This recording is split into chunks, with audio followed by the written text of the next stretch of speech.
Jorge Vázquez, buenas noches.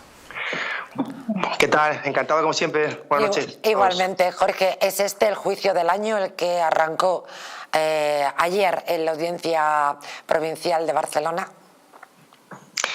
Yo creo que es el juicio del año y están ocurriendo cosas realmente sorprendentes. Yo no dejo de sorprenderme día tras día con este asunto, que desde luego es apasionante. A mí me gustaría aprovechar estos minutos para hacer un brevísimo repaso a la estrategia procesal de la defensa de Alves en el día de ayer y, ojo, sin ningún ánimo de criticar a ninguna compañera o compañero, sino dando siempre mi humilde opinión. Tu análisis, como haces siempre, faltaría más.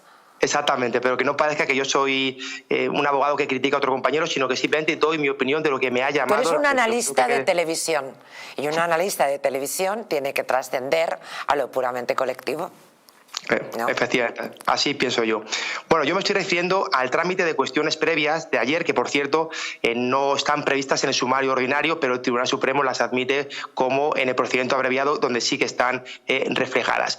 No nos engañemos, el objetivo de las cuestiones previas es preparar un hipotético recurso de apelación o de casación. Se trata de que no nos puedan decir el día de mañana que no hemos invocado una nulidad o no nos hemos quejado de una inadmisión de prueba, etcétera, y es el momento oportuno para hacerlo. Ahora bien, hay determinadas cuestiones previas que sorprenden más que otras. Yo me voy a referir a las que viví ayer, que me parecieron sorprendentes. Primero, es la declaración de Alves en último legal. Esto tampoco tiene previsión legal, pero sí que está previsto en la ley de enjuiciamiento criminal, en el borrador de reforma que se va a producir, y además el Supremo ya tiene una sentencia por la cual admite esta posibilidad siempre que se invoque, porque no está dicho en ningún sitio de la ley que el acusado declare en primer lugar. Por tanto, esto ya se admite por las audiencias. ¿Por qué me sorprende? Porque, hombre, esto es una cosa muy buena en función de qué acusado. Aquí estamos hablando de Dani Alves y hay que tener mucho cuidado. ¿Por qué digo esto? Porque Alves ahora va a escuchar todo el juicio, tendrá muchas ganas de hablar y de desmentir, y puede que al final, cuando le toque hablar, en lugar de ceñirse a la declaración que le ha recomendado su abogada, se ponga a hacer un repaso de todas las declaraciones, se meta en un jardín y vuelva a cometer contradicciones. Ya nos ha demostrado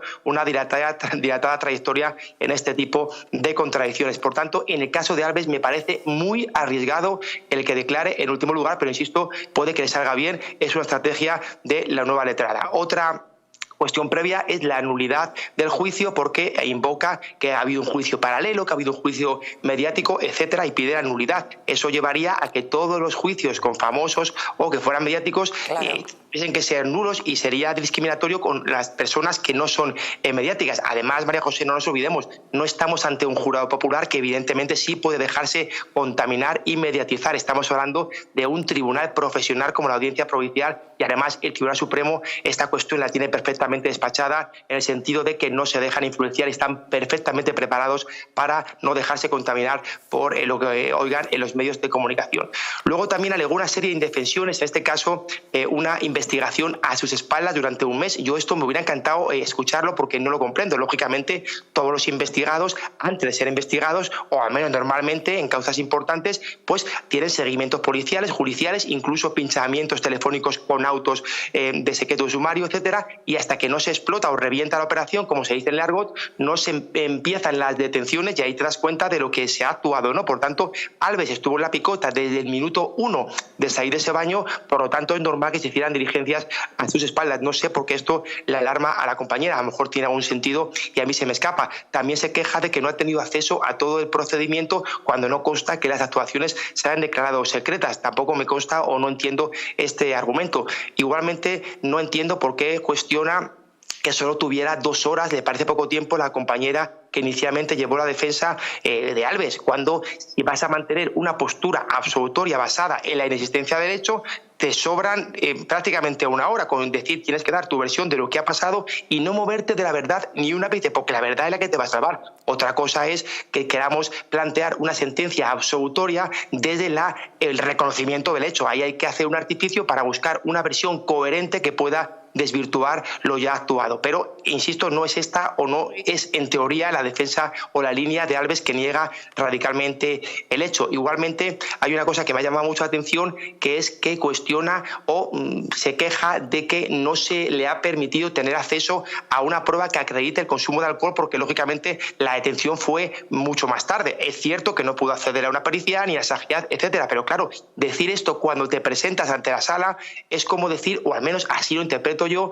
que si hubiera tenido acceso, quizás eso sería la primera línea de defensa, es decir, estaba bajo los efectos de las bebidas alcohólicas. Por tanto, esto para mí, todo lo que he contado, para mí debilita muchísimo la defensa y el primer contacto que tiene con la audiencia. Para terminar, solo 3 cosas muy rápidas. También ha habido un cuestionamiento de que se le distorsione la voz a la víctima, porque dice que esto en sede de recurso puede, pues, de alguna manera, no da una imagen clara a la sala de la declaración de la víctima. Ciertamente no es lo mismo hablar distorsionado que sin distorsionar, pero lógicamente lo que está planteando es ya un recurso, por tanto está dando a entender que está admitiendo una condena y además la sala de apelación no tiene de inmediación, nunca la ha tenido, no la tiene con o sin distorsión porque no ha presenciado la prueba personal. Esto está reiterado por audiencias provinciales y por el Tribunal Supremo. No se puede valorar el testimonio probatorio personal, solo se puede valorar el raciocinio, el discurso probatorio que se adapte a la máxima de experiencia, que sea un discurso lógico, no arbitrario, no irracional. Eso es el control judicial de la prueba en segunda instancia y para esto evidentemente da igual que tenga la voz distorsionada o no. Otra cosa es que si la llamase a declarar en segunda instancia, ahí sí habría inmediación. La segunda última cosa, y termino con la tercera, es el tema de la denegación de la prueba pericial. Ahí sí entiendo que es una cuestión previa bastante oportuna, tienes que cuestionar que efectivamente se te ha denegado el acceso a ese segundo reconocimiento médico forense, porque eso puede que el día de mañana pueda dar lugar incluso a una nulidad si se considera que era una prueba fundamental para la defensa. Y por último, ahora ya sí que termino, te prometo, el tema del embargo de Hacienda.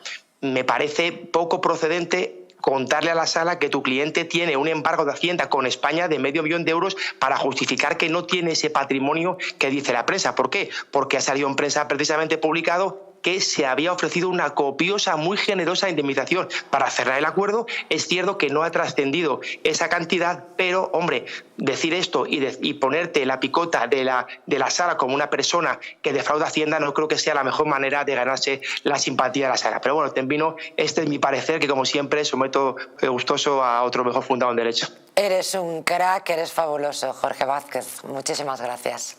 A vosotros por todo. Buenas tardes. Un saludo, buenas noches. La verdad es que no le ha faltado de nada a nuestro compañero. Nos ha servido en bandeja todo el caso.